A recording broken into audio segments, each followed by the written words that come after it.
Telangana Pradesh Congress committee TPCC కొత్త అధ్యక్షుడి ఎంపిక, మంత్రివర్గ విస్తరణపై కాంగ్రెస్ అధిష్టానం నిర్ణయం వాయిదా పడింది.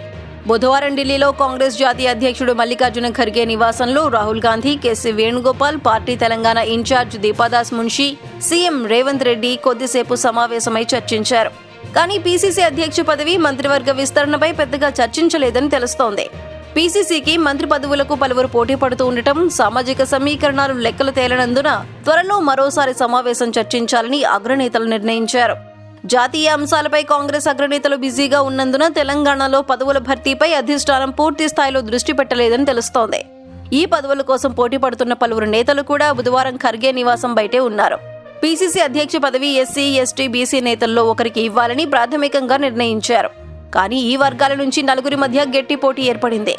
ఎస్సీల నుంచి అడ్లూరి లక్ష్మణ్ కుమార్, ఎస్టీల్లో ఎంపీ బలరాం నాయక్, బీసీలో ఎమ్మెల్సీ మహేష్ కుమార్ గౌడ్, మధు యాష్కి పోటీ పడుతున్నారు.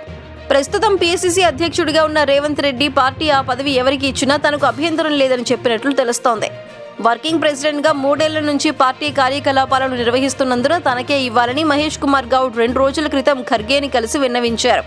ఇలాగే ఇతర నేతలు కూడా తమ ప్రయత్నాలు గట్టిగా చేస్తున్నారు. పీసీసీ అధ్యక్షుడి ఎంపిక ఆధారంగా సామాజిక సమీకరణాల ప్రకారం మంత్రివర్గ విస్తరణ కూడా ముడిపడి ఉన్నందున ఈ రెండింటిపై ఎలాంటి నిర్ణయాలు తీసుకోకుండానే అగ్రనేతలు సమావేశాన్ని వాయిదా వేశారని పార్టీ వర్గాలు తెలిపాయి.